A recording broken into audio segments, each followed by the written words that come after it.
Ladies and gentlemen, welcome back to another episode of El Local Podcast 831. I am your host, Eddie Gonzalez, and today I'm excited because we have Mr. Paper Tacos himself, Jesus. How many pronounce your name? Ruvalcaba. Ruvalcaba. Okay. Yeah, I know it's kind of hard. Yeah, it's not common for me to hear that last name a lot. But Jesus, welcome. Thank you. Happy to be here. Yeah, I'm happy and I'm excited. And I thank you for taking time out of your busy schedule to come and do this podcast. And I'm just, like I said, excited. You've done a Q&A on your Instagram not too long ago. Is this your first podcast ever? I've done one before. That's in Salinas. And that's my only experience. Mm-hmm. Yeah. Was it before or after? It was before. It was actually pretty early on into when I started, Paper Tacos. And I was just trying, to get some exposure. And I thought, that might be a good opportunity. So yeah. No, well, I'm glad that, this is your post Shark Tank podcast. Exclusive right here. And I'm excited because people get to know the story, know more about the man behind the product. And so can you first give me a rundown of who you are, where you come from, born and raised in Salinas? So I'll just go ahead and jump in. So my name's Jesus Ruvalcaba. I grew up here in the 831. Castroville, California is actually where I grew up. Born in Salinas. I'm son of, immigrant farm workers. Castroville is known as the artichoke center of the world. And I literally lived like in the middle of the artichoke fields. There was, labor housing. And one of those was a family unit where I lived with my three sisters and my parents. That's kind of, where I grew up. Mm-hmm. And so growing up in Castroville at the time, it's such a small town. Even now, it's you just drive by it, right, to get to Salinas or to get to Watsonville. It's that, connection. Yeah. What was it like growing up there, especially being there in the middle of the fields? Yeah, just a lot of alone time, honestly. There was one other family unit, and so they had a son that, I kind of hung out with when I was young and little.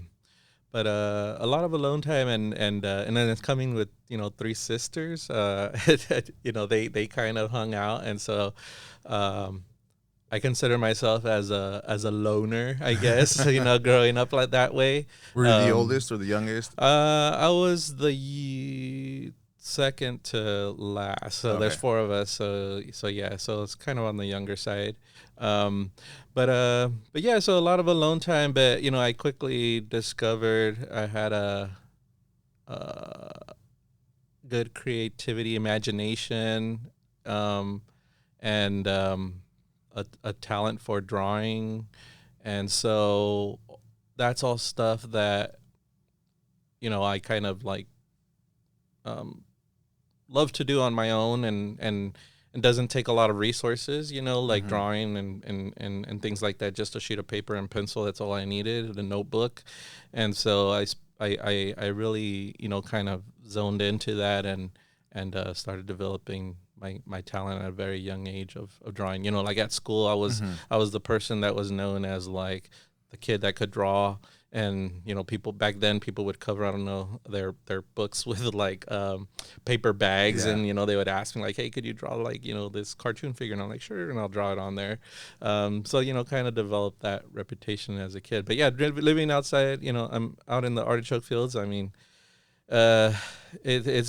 a ranch, so it's a farm, so a lot of open space. I had a dog, and I loved spending time with my dog, but not the closest neighbor was, besides that other housing unit, was a mile, 2 miles away. And I was a kid. It's not like I could my parents let me walk, to them. So a lot of alone time. But like I mentioned, I had, I noticed that I had a lot of, looking back now, that I had a lot of creativity. I kind of used that as my advantage of using my imagination to kind of run wild and make time pass. Yeah. all you can eat artichokes out there. Yeah, I mean the farmers didn't like that, but yeah, we could definitely get artichokes whenever we want. Yeah. So spending a lot of time by yourself, just letting your imagination run wild, right? Yeah. What would you what did you start? What was your favorite thing to kind of draw or kind of like put together? Well, I've always loved cartoons, and so like you know, I'd always use that as inspiration, and you know, I'd mimic my favorite cartoons. You know, I remember I would watch like there's a cartoon called Tiny Toons or like the Ninja Turtles, or you know, and I would just mimic or try to copy those. Back then, you know, there was VCRs, and I would record episodes, pause them, even though it was all grainy. I would, you know, pause it and try to like draw what I would see on screen.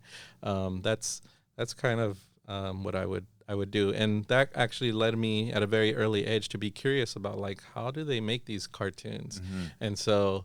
I looked on my own at the local library, like how cartoons are made, and that piqued my interest at a very young age of like, maybe I'm going to be a cartoonist. Maybe I could do this. Like, you know, maybe I could go into animation, because, you know, I really enjoyed drawing that type of stuff and enjoyed cartoons. And so at a young age, I thought, okay, that's what I want to do. I want to be an animator or do cartoons or comic strips or something like that. Yeah. And as you got older, did that develop further into something more? Like, did you take like art classes, like as you got older into high school, maybe middle school? Yeah. So middle school, you know, like I mentioned, that was at like elementary, you know, I was like starting to draw and like just doing things like that, understanding cartoons and comic strips. And then middle school, I started entering like small art contests. In my, you know, Castro actually had like a video store that had an art contest, and I won it.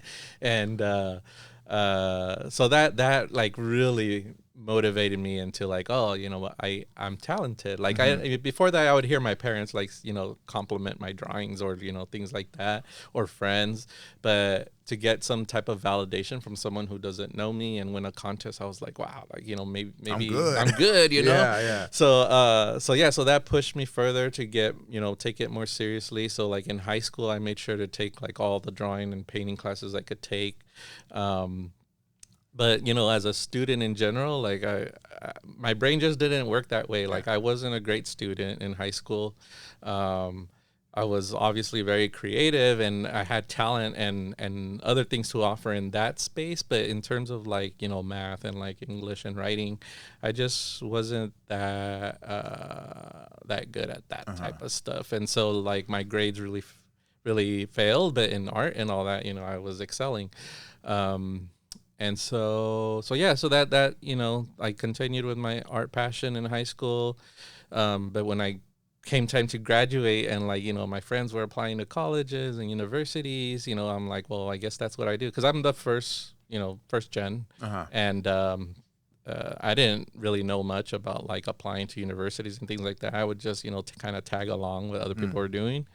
And I didn't get accepted anywhere because my GPA was way too low. I was missing some classes because I elected to take electives of art where I should have been taking A3G courses and all this stuff that I know now. And so I was doing art in high school and all that, but again, like I didn't get into university right away. Yeah. So your friends and everyone's kind of going to college. You're just kind of like, you know, you didn't get in. You're good at art. I'm sure like at that time, there's not a lot of opportunities for art, right? There weren't. Because I feel like back then, right, especially like being the first generation, it's like you're expected to go to college, get good grades. Like that's kind of childish stuff. People look at it that. Now the art scene is there's more opportunities. Yeah, there's definitely more opportunities now. Back then, like I still saw like, you know, cartoon animation. I still wanted to do that so bad. And so although I didn't get into university, I went to Hartnell College, and at Hartnell, I still was taking, I told my counselor, like, this is what I want to do. How do I get there? And they're like, well, everything I see online says, or not online, but everything I've researched says that you need to be taking like, figure drawing to understand anatomy and, like how movement works. Cause that's what animation is really understanding that type of stuff. So you need to take, these drawing classes, etc. So yeah, so I continued doing art there, and that was still my mindset until I took a intro to computers type of course that Hartnell made all the students take, and I didn't have a computer at home, and so that was the first time I like really kind of dove into that. And one of the units, I guess, was Photoshop. Yeah. And when I took Adobe Photoshop for those 2 weeks, I was just like mind blown because I saw it as another tool for an artist to do creative stuff, and it's just another pencil for me. And like, how could I do art with this? Yeah. And the professor saw how much time I was spending on the computer, because after class, I was staying. Yeah. I was going to computer labs, and I was just like trying to absorb as much as I could on this tool as I saw it. And they told me like, hey, it seems like you really like Photoshop. We actually have multimedia. That's what it was called back then, multimedia. Where you could learn like graphic design. And I was like, what is graphic design? They explained it to me, how it's like communication, posters, and things like that. And I'm like, okay, I want to learn that. And so my focus really shifted into doing graphic design at that point. And at the time, it was the 90s, and Pixar came out with Toy Story. Yeah. And so I saw like, wow, animation, computers, this is the new way. Traditional is going out. Like, I need to learn this stuff. But it shifted more to graphic design because, like what you're saying, opportunities were more into graphic design as opposed to like traditional art. So from what am I going to do to make money, I saw graphic design as an outlet. So I got my degree in multimedia at Hartnell, and at the same time was able to get transfer credits where I transferred to a university in Monterey Bay. Okay. And so multimedia graphic design, it blows your mind. You see a clear path to what you want to do. And I totally understand that. I mean, I was a kid in the 90s, and Toy Story comes out, it's like, whoa, this is revolutionary, as a consumer. And I can only imagine as a person who, like I said, is into art and everything and multimedia, like that's also a mind-blowing experience and just a revolutionary moment. So you go to CSUMB, and you strive for that degree, right? In what, graphic design? Yeah. So continuing, this is what I want to do, graphic design. So I went to CSUMB. Again, first gen. So first person in my family to go to university, and it was a bit of a culture shock too, is what I experienced there, and so that kind of set me back a little bit because at Hartnell it's still like 80%, 90%. Latino, Hispanic. And so I felt very comfortable. That's kind of where I came from, Castroville, like 90%, and same experiences, same backgrounds. But now at the university, the first couple courses I took, that all students have to take as requirements, the room didn't, quite look like me anymore. And so like, it was very uncomfortable. It was uncomfortable just being there. And I kind of questioned myself being around those other people. And even when I thought like, okay, this is uncomfortable, but when I get into my space of graphic design and those courses, that's where I'm going to excel, because I've always, known that I'm good at that, like creative work. But then when I got there, I noticed that, or having conversations with other students, that they grew up with like computers. They've been doing this for a while, and I was kind of learning at the same time. And so that kind of, made me question like, okay, am I good enough for this? There's people here that are better than me. But I think now looking back, that was all just like in my head because it was like a new experience for me. Did you ever like just want to quit? Like, I'm out. I did. And so I felt like I had enough knowledge in what I got in Hartnell that, hey, maybe I could start working right now.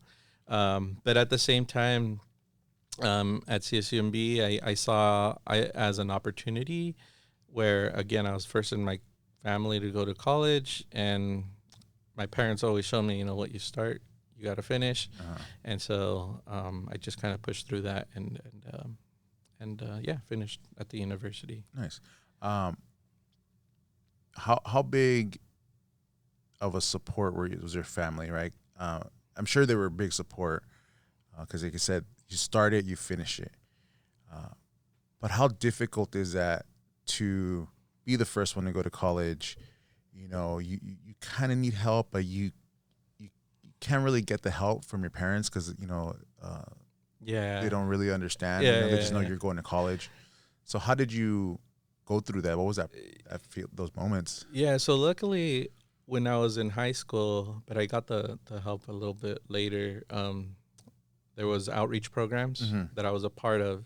And so they kind of introduced me and helped me when, other friends and stuff were applying to universities and things like that. They helped me understand like financial aid and things like that. So I had a little bit of understanding from there. And when I got into the university, I realized, those same programs actually run out of this university. Yeah. So I migrated to them, and they were my support of getting through those, the college. In terms of home, my parents were always supportive. Like, you want to go to college? Fine. Money, there's financial aid, but what it doesn't cover, we'll figure it out. Like my parents have always been supportive, not just of me, but like, my sisters as well, and encouraging them to whatever they want to pursue.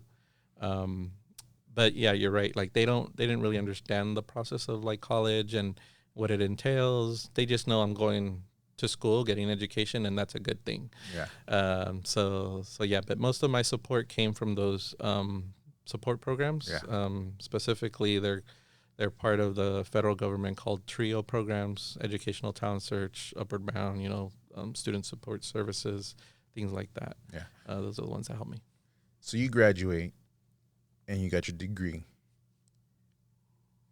What was the first thing you did? I mean, like, what do you do? I have something I completed and I accomplished, something that, maybe at the time, even for a lot of first generation, it's like, wow, what was the first thing you did? I mean, honestly, it felt good to graduate and like, be the first and all that. But for me, I was more interested in the what's next. And okay, now I need to start working in this field. Like now I have my degree, and because again, that's my passion. So like I want to start, building.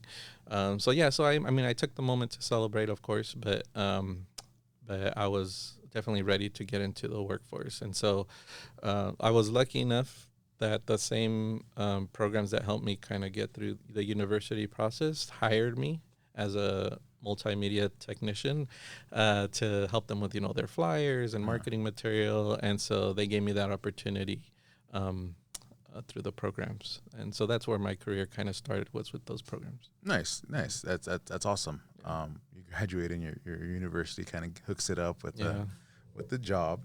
Okay. And so you're still working on your own personal stuff, right? You're kind of like working during that time on your own designs, maybe. Are you creating? Are you just kind of taking a seat and just putting it on the back burner because you're working, or where does your creativeness come during this time? Yeah, so obviously I have like my day job, right, which is graphic design for these programs. And that lasted for about a year, and then I worked for a company in Monterey called Excelligence, which is I was put on, that's the umbrella. They have several companies below. One of them called Discount School Supply, which is a national catalog company.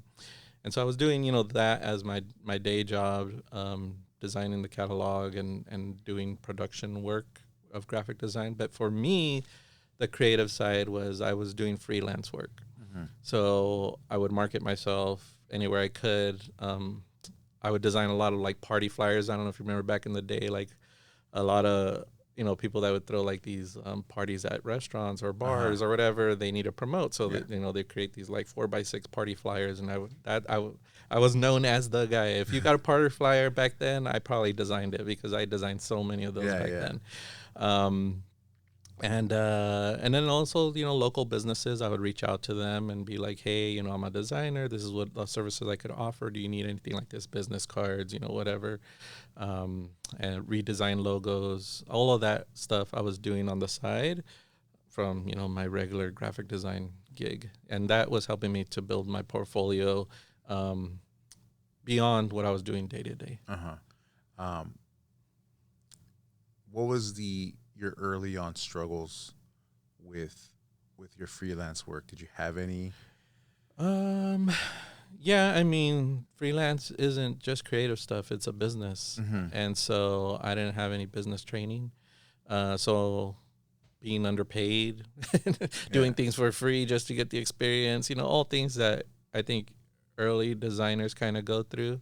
But that's the struggle, is that you need to understand that it's a business. And so you might think that the fair rate is, I'm going to do this, flyer for $300, but at the end of the day, you're paying yourself, like, with the time that you put into it, maybe like, I don't know, $10 an hour or, something little. So, being able to value your own work and understanding the business side of it is hard as a freelancer.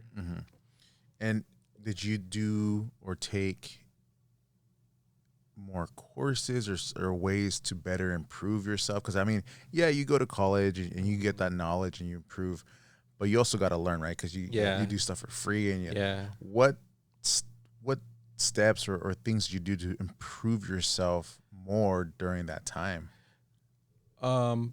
So the way I see it is a lot of first came for me, right? So again, first time going to college. And what really helped me was the support of others and being able to ask questions. And so I'm kind of an introvert myself, but when it comes to like understanding things that I'm passionate about, I'm not afraid to ask questions. And so I was working full time in a real creative studio where we had an art director. I've never had to work for an art director before. Now I was. Senior designers as well were in the same group for that company I was with. And so as I was doing my freelance, I now had people that I could talk to that had the experience of doing this in the past or doing it currently. And so that's how I wouldn't, look online or like things like that. I would just ask them like, hey, I got this client, like how much should I be asking for? Or like how much time do I need to create a project like this? And so those people really helped me out. And throughout my career, again, a lot of firsts, and that's where I got a lot of my experience and understanding, was just talking to people that had more experience than me and networking with them. And that was, my form of education as I went through my career to better myself. And also just asking for opportunities.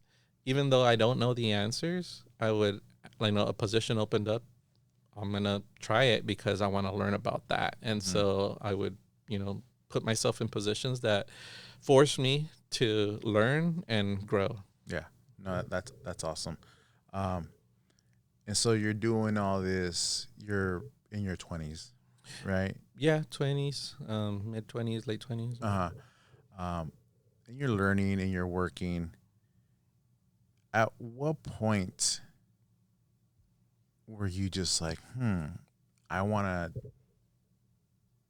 do my own thing?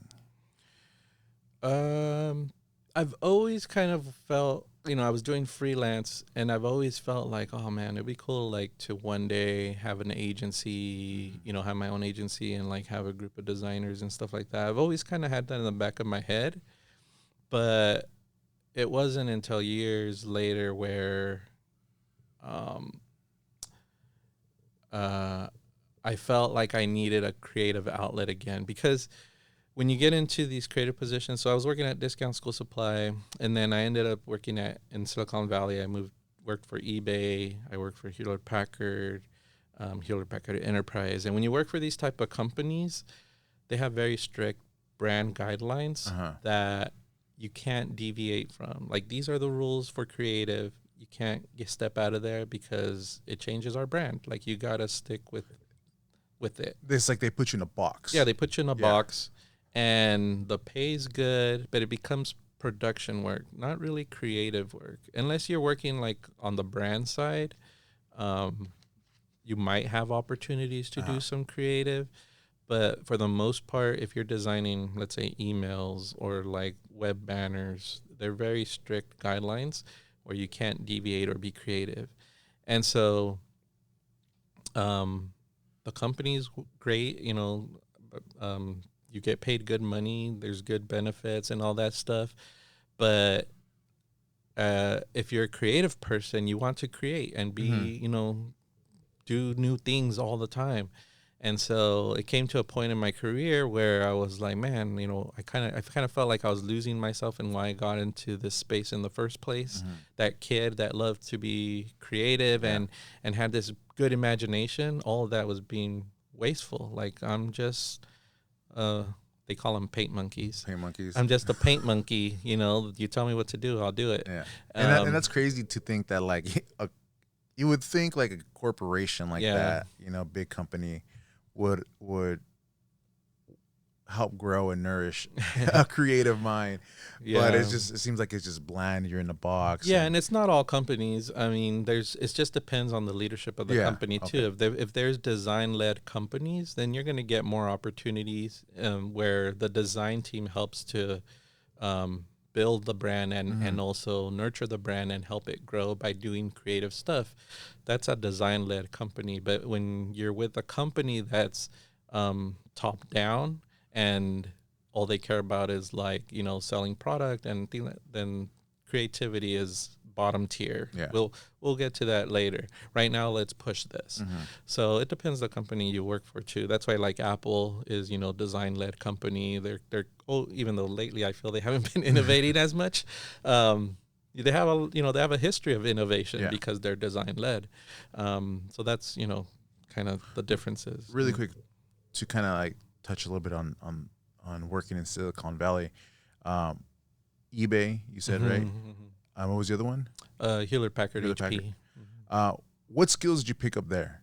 I mean, because I'm sure it wasn't all just, you know, boring, but there's things that you learned. Yeah, for sure. So at eBay, I got the opportunity of working for a national brand, kind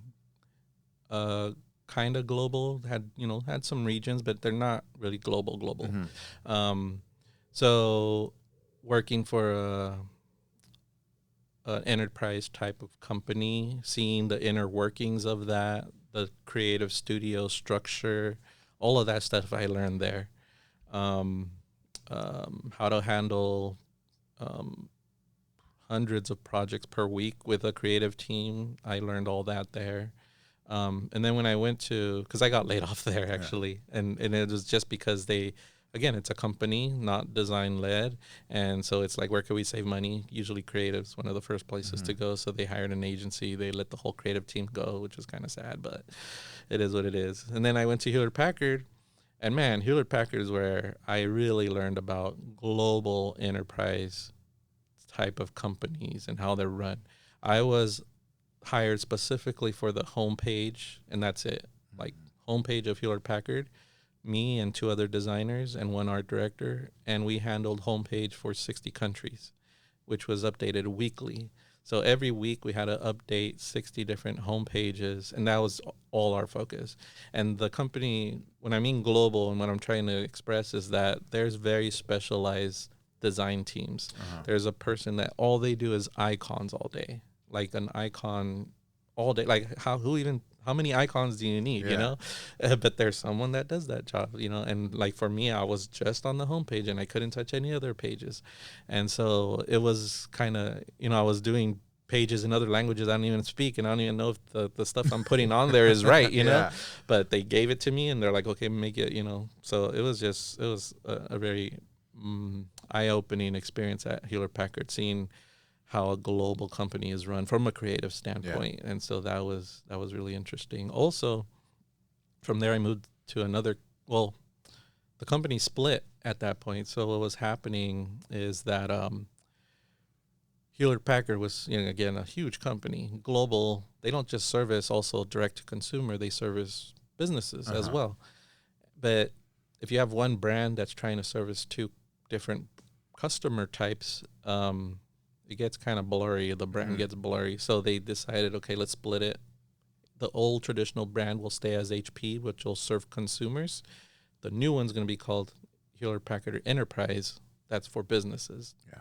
And so when that happened, that split happened, I was working there, and they asked me, hey, where do you want to go? Do you want to stay with the current brand, or do you want to, go with the new brand?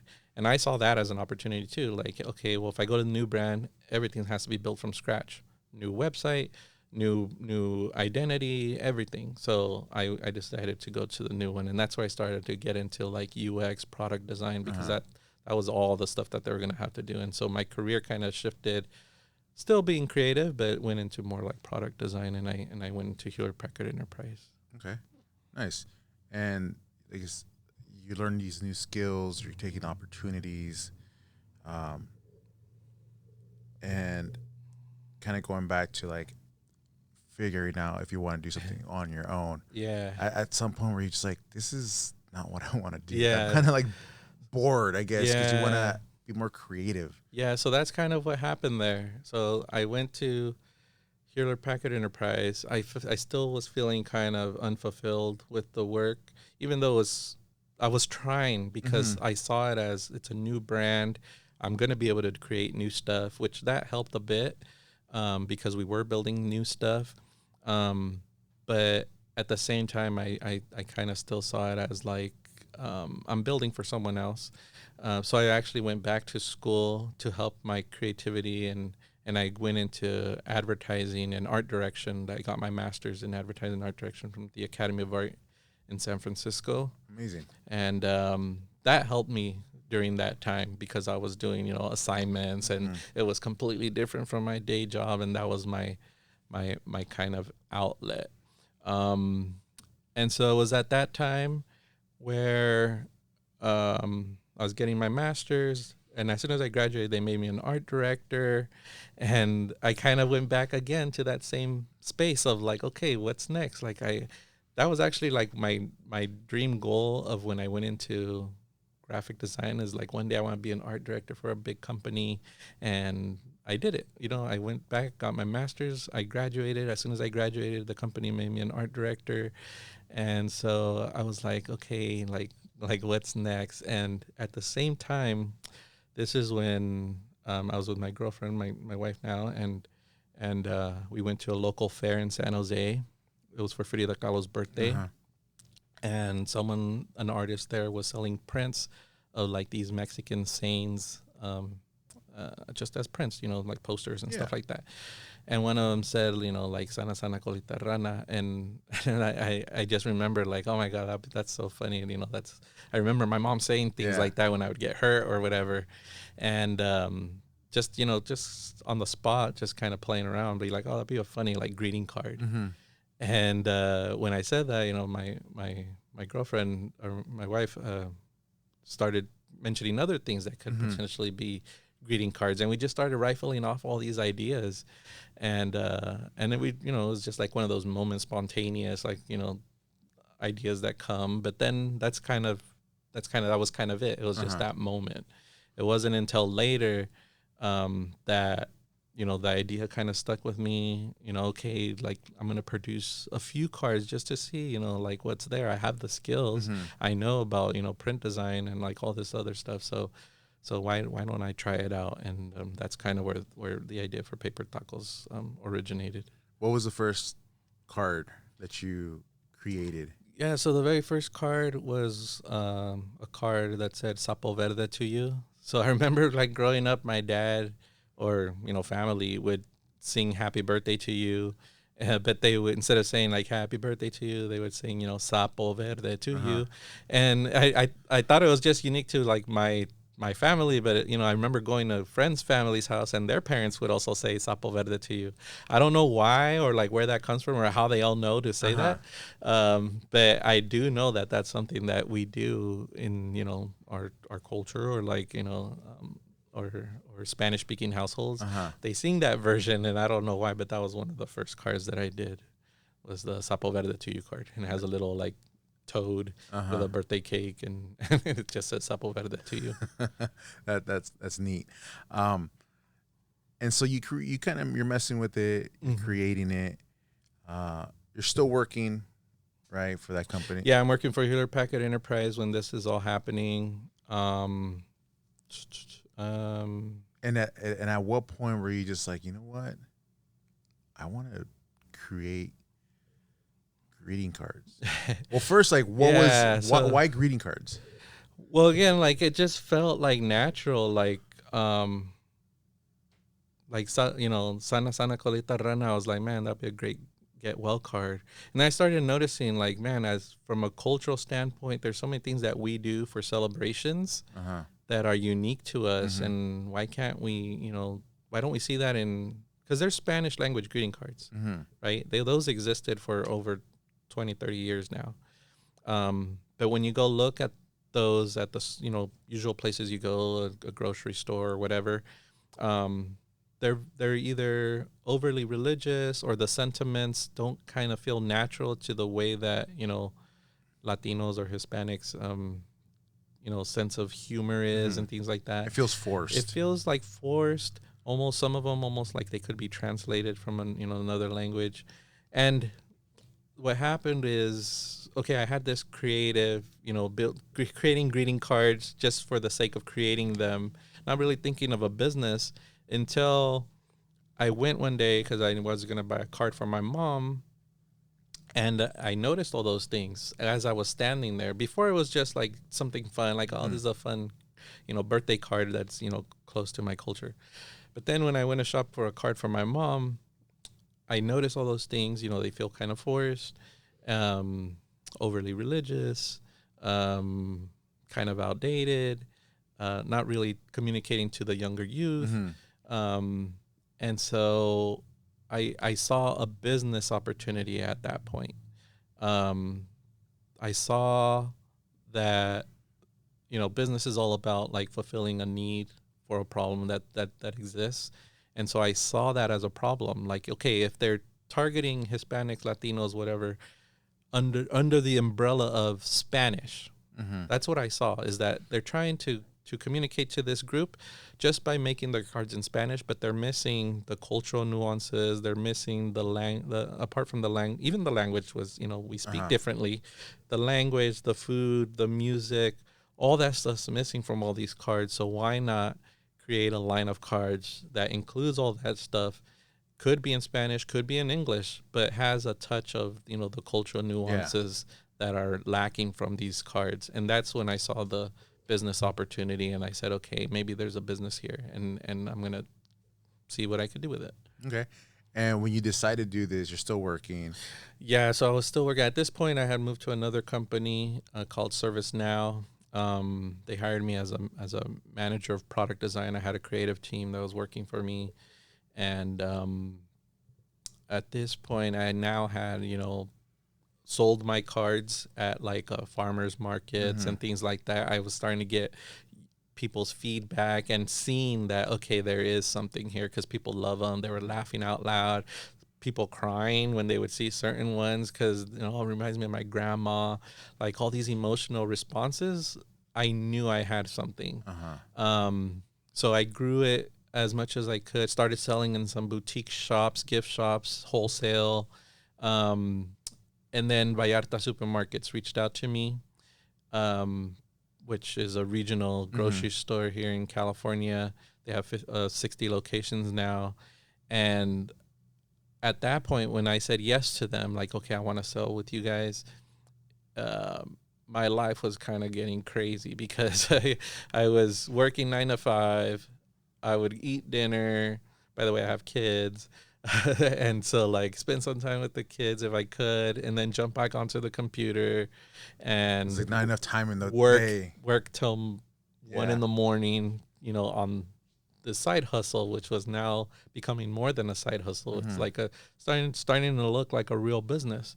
And so that's when I had to have a conversation with my wife and be like, okay, what am I going to do? Am I still doing this as a hobby? Doesn't feel like a hobby anymore. Like I'm getting bigger. At some point we need to, make a decision. And that's when we had that conversation. And so you quit your job. I quit my job. Quit your job. I mean, that's scary. Yeah. I'm sure. And you decided to do paper tacos full time. Yep. What was that like? I mean, it's a conversation with your wife. You said you're having it. You make that decision. I can only imagine because like you're risking it. You're risking it all for something that's picking up and that you love, obviously. Yeah. It was honestly, it wasn't that hard of a conversation because she was there since the beginning, and she was part of that, seeing that spark, at that fair, and she was a part of thinking of ideas. And even to this day, I call her a copywriter because she comes up with great ideas, and a lot of those ideas are hers, and I just make them come to fruition, right? But so it wasn't that hard of a conversation. She saw the passion, she saw the business growing, and so the support was there. It just didn't feel like it was that much of a risk, We saw the opportunities. If I could get into Vallarta, I felt like I could get into other ones. There's other chains that are just like them that understand what I'm doing, right? Like Vallarta is a store that caters to the customers I'm targeting. And so when they saw my product, they got it. They understood it. Whereas before Vallarta, I was approaching stores, like Target, and like I want to see my cards, out there. But it's hard to convince those people because they don't understand the culture, the people that I'm targeting, as opposed to like Vallarta, which understands. They came to me. I didn't have to go. They came to me and told me, hey, we love what you're doing. It's perfect for our customers. We've had cards before. They weren't as successful, but we know that these cards are going to be different. And so it didn't feel much like a risk when I took that plunge. I had the support. Obviously it is scary leaving a job, Silicon Valley. I was already, 20 years deep into my career. So pay wise, man, it was one thing about Silicon Valley and like tech jobs. Ooh, they pay good. They pay really, really, really good. And to say goodbye to that and the benefits, that was, obviously, hard, but we have faith into what I'm doing and hoping that, it'll pay off in the long run. Yeah. So the name of the company is Paper Tacos. Tell me the story behind the name. So I was coming up with the name. I was going to, I had just finished my master's, like I mentioned, when, kind of all this was coming together. And I learned skills doing my master's in advertising. So advertising is all about communication in a creative way. Like, how could you communicate one thought into, a creative way that everybody will understand? And so I learned a lot of skills in doing that I applied into Paper Tacos. And the very first thing that I did was like, okay, I need a name. And so one of the techniques they teach you is like word dumps. Just think of what you're creating, write down as many words as possible, and then connect as many as you can till you come up with a creative name. So that was the technique I used. I just listed as much as I could: foods, music, sayings of my culture. So like there was like rice, beans, tacos. You just keep going. And piñatas. Mariachi, charro. So I would just, I ended up with like a word list of like, I don't know, I would say easily 500 words, maybe more. And then once you get to your brain can't think of anymore, you start seeing, is there any patterns here? And then thinking of my product too, paper. It folds, so folds. So there's this It's just a brain dump. Yeah. And, I did that. Once you finish that, you let it sit, step aside, come back to it the next day, look at the list. And then, okay, where is there similarities? Okay, well, something cultural. And I don't know why, but I gravitated to tacos. I'm like, oh, tacos is pretty, it's a short word. Can't go wrong with tacos. Can't go wrong. Everybody loves tacos, Yeah. And then, the greeting card kind of folds. And I started seeing that connection, like, okay, a taco, kind of folds in half. It's filled with like all this good stuff. A greeting card is filled with nice sentiments. And so I'm just like, man, paper tacos, that just has like a nice ring, paper tacos makes sense. And, I did have some other ones. I can't remember all like the names, but they were not good at all. Paper tacos was the one that like really stuck with me. I immediately went online, like, oh, is there papertacos.com? No, nobody took it. So, I'm gonna buy it right now. That the domain name. I looked on the trademark. Nobody has it. Okay, I'm gonna start that process too. Started sharing with family. Hey, what do you guys think of these ideas? And everybody liked paper tacos and yeah, that's just kind of where it came from. Yeah. So it's a process. I mean, simple, but still a big process. Yeah. So I mean, like I mentioned, I learned a lot from doing my master's, and also my experience of working in design and for these big companies, and when you're thinking of names, what makes a good name? Short, memorable. Something people want to share, and so paper tacos is definitely hit all the marks. Yeah. And so that's where it came. That's awesome. And so you come up with the name, right? You quit your job, you jump into paper tacos full time. You're selling in Vallartas, you're growing, right, little by little. At what point were you like, hey, I need more, right? Because from when you started it, and then jumping onto Shark Tank, what how many years or what was the time frame between that? Yeah, so I started this back in 2017. Just like the initial like cards. I started with like 15 cards that I was selling at like farmers markets and things like that. And then getting to Shark Tank 2023 is when I started thinking like, okay, I'm doing this full time. I need opportunities. Shark Tank. I've always been a fan of the show, and I feel like this is something that could be on there, and why not? And even if like I mentioned before, like I learned a lot by taking opportunities as they come up. And this was one of those where I was like, well, even if I don't get on the show, at least I get to see, like what the process was like, the audition process. Maybe I'll get some feedback on my business, and and I didn't really think I was going to be on the show, honestly. I just more for the experience of like going through that process. Plus it makes good content, like, whatever. Some sort of exposure, even just just exposure. And so that was like my thinking. But at the same time, I do want to grow paper tacos, and if it works out, hey, what better place than Shark Tank and getting one of the sharks to be part of the team? That'd be awesome.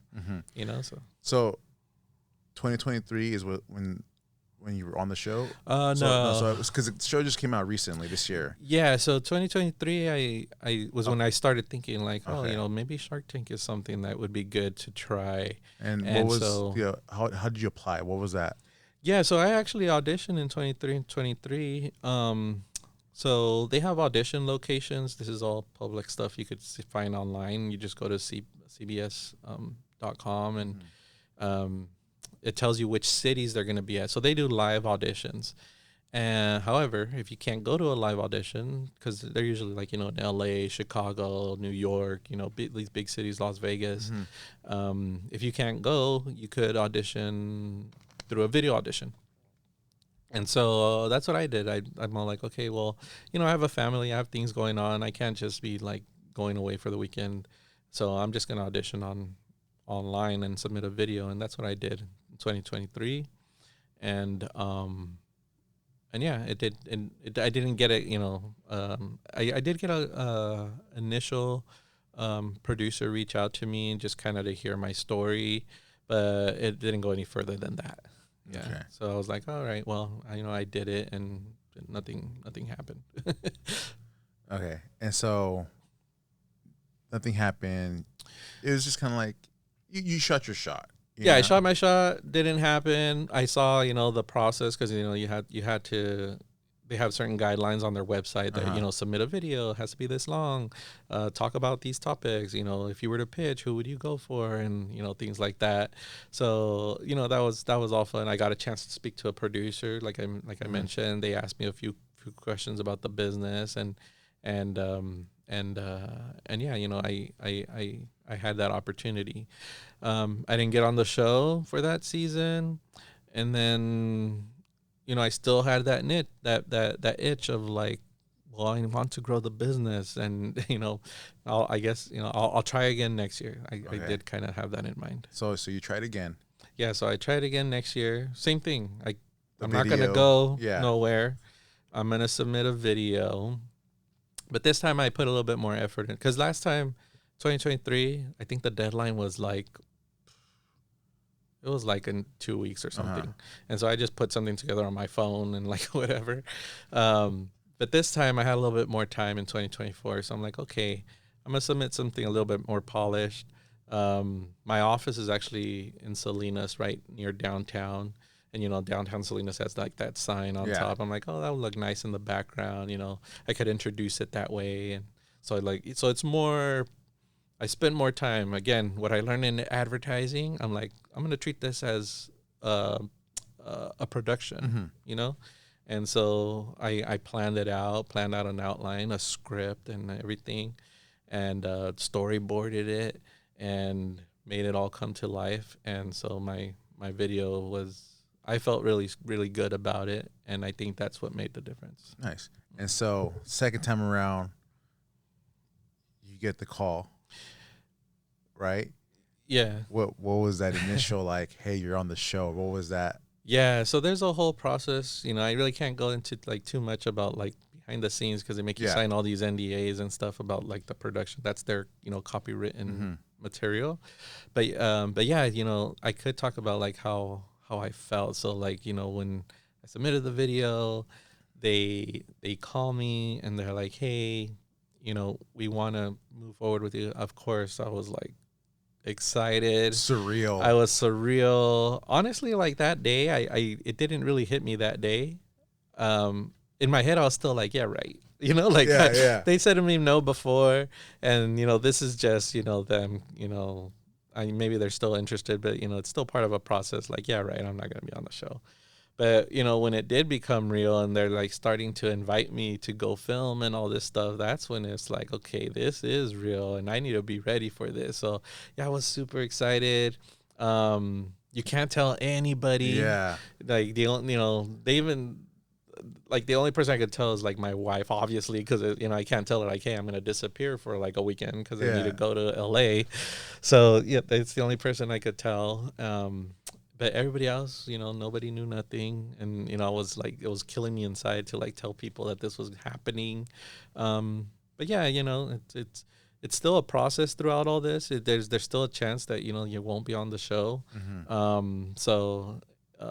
But yeah, I mean, getting to that point, I was super excited, and I knew I had to prepare, and so I did as best as I could to prepare myself for that. So the emotions is just like a roller coaster. It is. Throughout this whole process, it's a roller coaster of feelings, because it's never a for sure thing, until you see it on TV, and that's just the reality of it, because things could happen. They might at the end decide they don't want to go with me. It's a TV show. Yeah. So they expect you to be entertaining. They expect you to like, it's a TV show and it's a real business meeting. That's how I would describe it. Like, it's like if I was going to Silicon Valley to invest to investors there at a, Sequoia Investments or something like that. They don't know about you, your company, nothing, until you're, there on the spot pitching your idea. And so there, in that sense, it's a real business meeting. But at the same time, there's this whole other process of production, right? It's a show, and so you gotta make it you don't entertainment, know. make them like, You don't know what they're looking for, and how it's gonna turn out until you're there. It's reality TV, you know. It's the way that it is, and so it's a roller coaster of emotions, like you described, and you don't know if they're gonna use you and until it airs, you know. Yeah. So. And so you're there, and I saw the episode. You're walking through, right? I'm sure those emotions are high. Oh yeah, I mean, yeah, going in there, it's a surreal moment, you know, like watching it on TV for all the years that I've been watching it. Like I said, I'm been a huge fan of the show, and it's just this surreal moment of like, okay, I'm here, and I was super nervous, honestly. Like I was so nervous when I was there, and I was just waiting for those doors to open. But one of the things I did just before the doors open was remind myself, like, this is something you asked for. There are people just like you. like don't get, don't let this get to you. Like, just talk. They're talking to you about something you know very well, your business.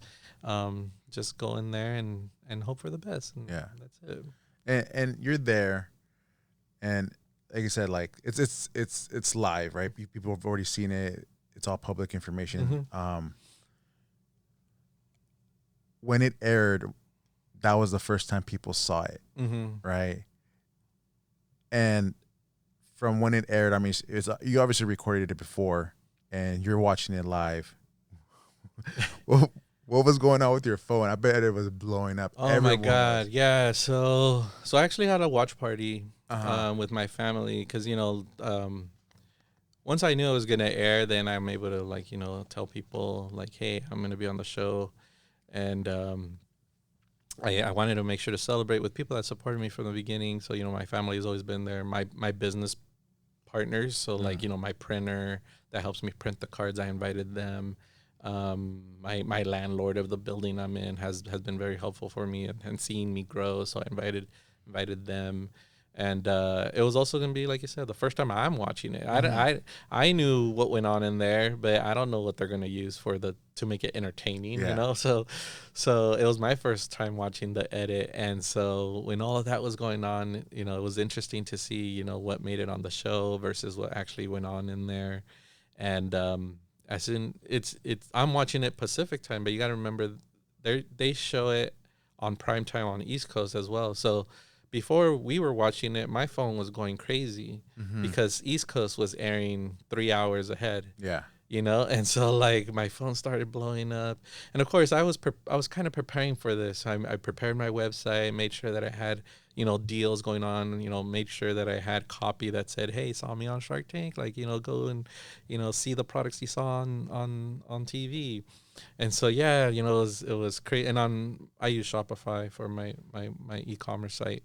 And in the reports, I was pulling it up, and you could see, like, they have this image of the map, and you could see where all the traffic's coming through, and you could see, like, East Coast just, like, blowing up like crazy, getting thousands of people on my site.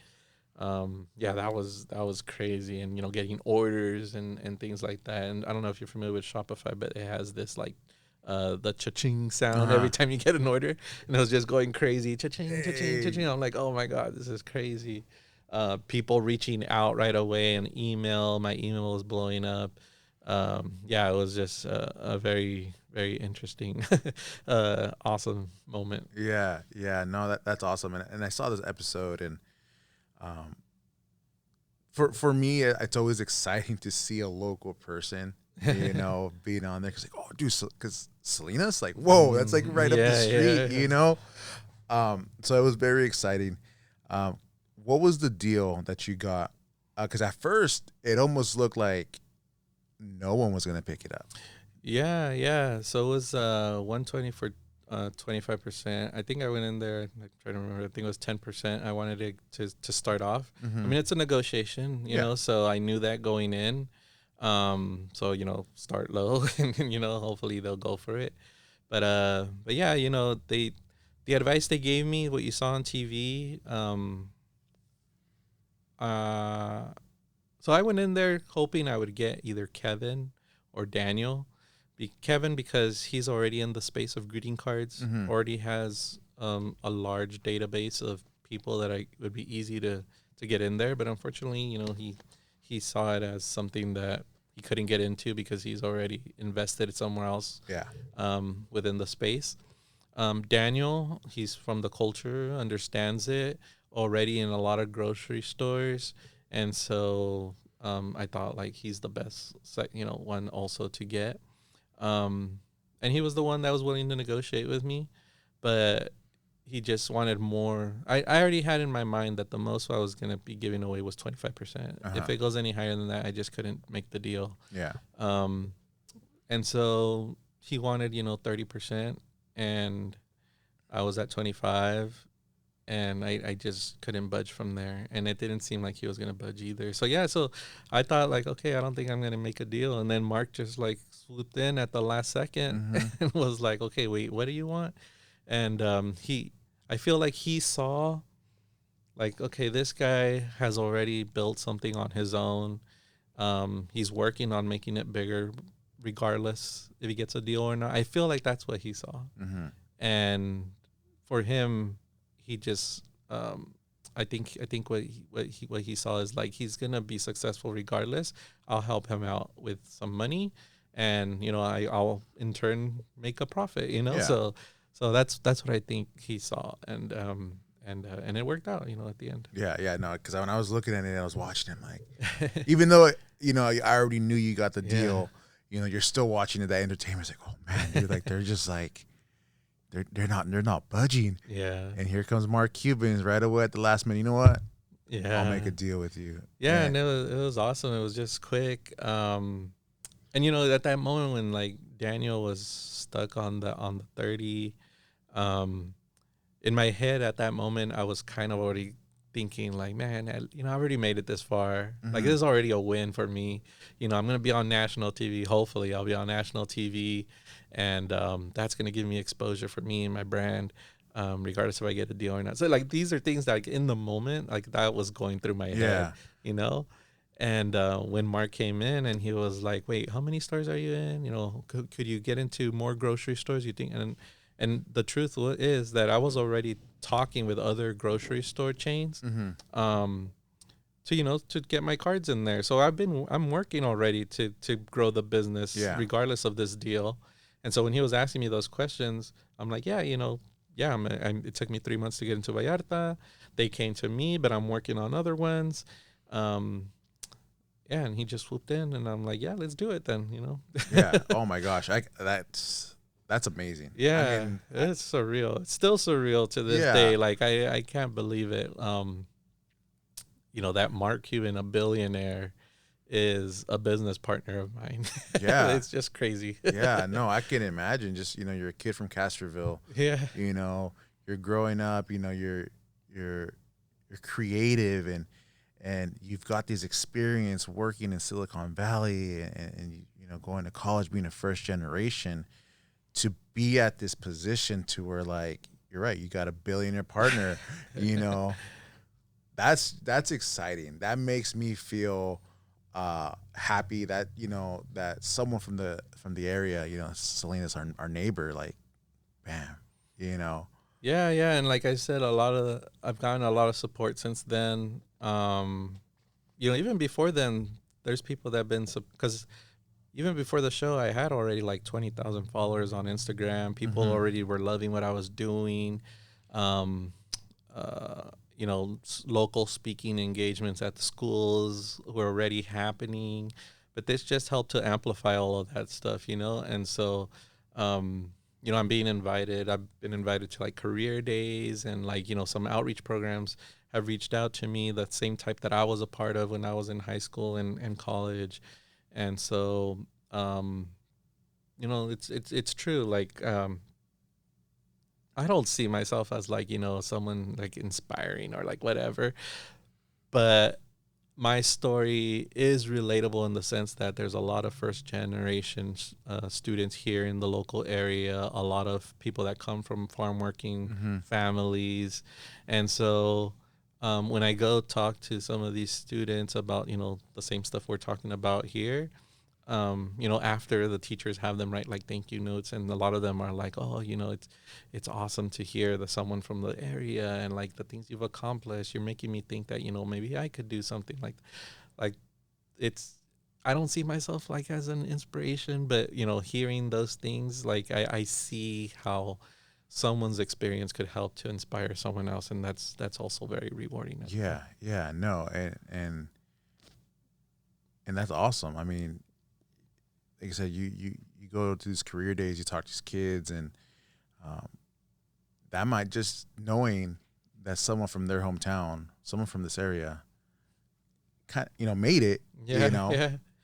That right there could spark that next generation right there. Yeah, and I was teaching at the I forgot to mention that too. I taught at CSU Monterey Bay design for a couple of years.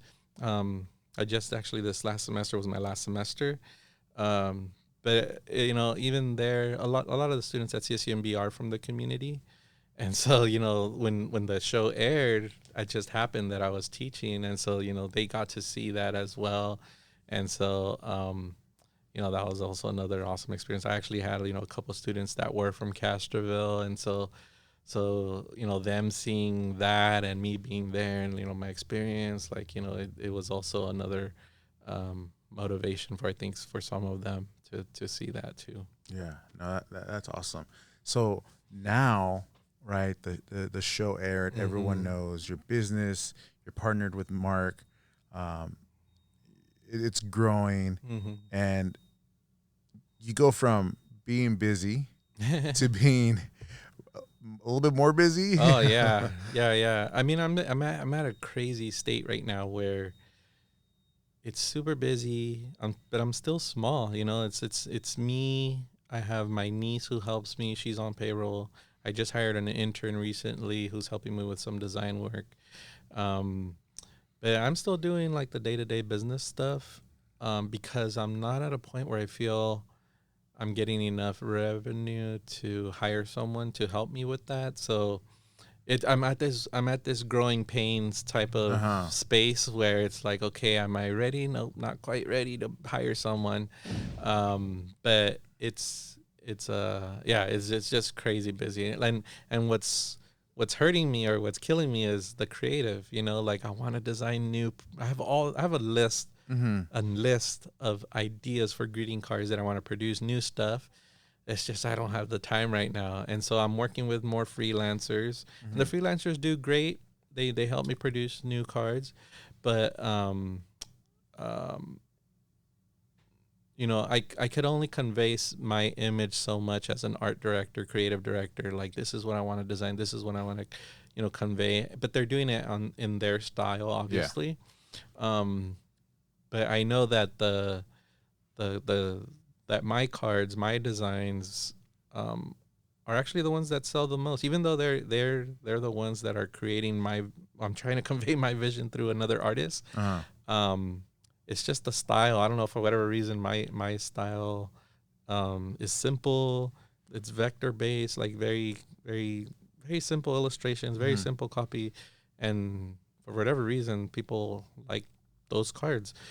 So I'm struggling right now with, okay, I need to take care of the business, but that's overtaking a lot of my creative time. So finding that balance. I'm trying to find that balance. Yeah. Maybe I can't hire someone full time, but I'm trying to hire like a virtual assistant who could help me with a few tasks so I could get some of the time back and do more creative work. So that's kind of where I'm at right now. Yeah. And like I had mentioned earlier, the fact that you're able to take time to come on to the show and just speak on it, because we had a couple rescheduling conflicts, but finally we were able to get you on. What direction do you see Paper Tacos going? Which way do you want to take it? I want to continue. Obviously, greeting card is our bread and butter, right? So, so greeting cards, expand the line, get into more locations. So regionally in California, I think in the next year we'll have pretty good coverage throughout the whole state. But now expanding into more of the West Coast, so like Arizona, Nevada, Texas, is where I want to continue to grow. Because that's a heavy populated. Yeah, heavy populated, especially like most of the cards are influenced by Mexican culture, and that's where the a lot of the audience is at. I'm working with freelancers, so if I'm calling myself a Latino based company and my cards are rooted in Latino culture, even within Latinos, there's different cultures. So like I'm primarily focused in Mexican American culture because that's what I am and that's what I know. But I don't want to appropriate, people from El Salvador or people from Dominican Republic and and all that. So I'm working with an artist from like El Salvador who's helping to create a new line for people of El Salvador, and expand the line to cover more cultures, with accurate representation of those cultures by working with artists from those different countries. That's what I'm doing right now, and growing at a safe and comfortable pace because I'm realizing now that yes, it would be awesome to get to like national and like you know these huge chains like Walmart or Target, which I was trying in the past, uh, but I could also see how that would just be overwhelming at this stage. So growing at a comfortable pace, like I'm growing right now, slowly expand into regional markets and regional chains, so that eventually I could hire people at a comfortable pace that then we could expand the business more. So that's kind of what I'm doing right now. Like they say, slow and steady wins the race. There you go, slow and steady wins the race. So that's what I'm learning too, though, because you get excited and you're like, oh, I'm gonna jump the gun and take on all these new opportunities, but it's not always the best practice. Yeah. No, that's awesome.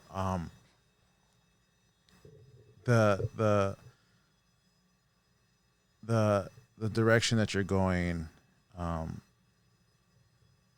expanding, right? Seems like you're gonna get there, and I think people are excited for that, and people are eager to see what you got going and coming on. So during this process, during all these things that you're doing, what does Jesus do to just kind of de-escalate and just separate yourself from the business? I mean, you are your business, but how do you like balance personal and business, and what do you do to kind of just get back to a baseline? Yeah, it's hard, honestly. Like you said, like I am the business, and so it's hard not to I never stop thinking about the business. It's always on top of mind. But I do, try to on weekends, kind of let that be, um, and spend time, with my family, and try to do normal things like go to the movies, plan dates, in the local area, even if it's just here. But yeah, I do. I if it's the work week, I'm definitely like heavy set on what I needs to get accomplished. But weekends, I really try to lay back a little bit and maybe take on other types of projects. I have a home, so like there's always something to do around the house. Backyard. Right now, I got projects going on in the backyard that we're trying to finalize, and so there's things like that I try to distract myself from the business. But the business is always there. It's always top of mind. I think as an entrepreneur, that's just the way things are. I realize going through all of this, like I mentioned, it started in 2017. Now it's 2025, and I've realized some sacrifices I've had to make, in terms of like time with my kids, um, and yeah, there's just things that if you want a business to grow, you're definitely going to have to make sacrifices in other areas. But keeping a balance now is something that I'm working on. Weekends I definitely try to do more things with family and stuff like that. And during the week, you do a lot of traveling, like to. Now I am. So one of the things again, so like working in some of these companies like Vallarta, or like recently I'm doing a test with Northgate Markets, or another regional chain in Southern California. They expect me to do the merchandising. So which, I don't know if you've ever been to a grocery store early in the morning, but you see all these workers like stocking up the shelves that don't work for the company. They work for, Coca-Cola or like whatever. So they expect me to go there and like restock it. I can't be in LA all the time. So I have to schedule it, every 3 weeks or whatever. So so a lot more traveling. But that's also something I'm trying to, work out, finding a company that could do the merchandising for me at a reasonable rate, that where I could still make a profit. But a lot more traveling. In July, I'll be going to a trade show in Las Vegas for a full week, so I'll be away from home. And then all these trips to LA, I'm gone for 3 days because that's how long it takes to like hit all the stores and restock and all that. So a lot more time away from home, but like I said, these are like growing pains that eventually, hopefully I'll have someone that could deal with them. No, that's awesome. And you kind of mentioned that like there's some things that you can't talk about, right? Because you signed an NDA. What can you talk about in the sense that are you still kind of like in communication with Mark, or was it just kind of like, that was at one time and then you talked to like his people? No, there's definitely communication. I mean, it's not like we're, talking all the time. He does have people, but it's more like whenever I need something, reach out. Okay. That's kind of the relationship, how it is. So I definitely have access though. Like if I need to reach out, I just reach out. Okay. Yeah.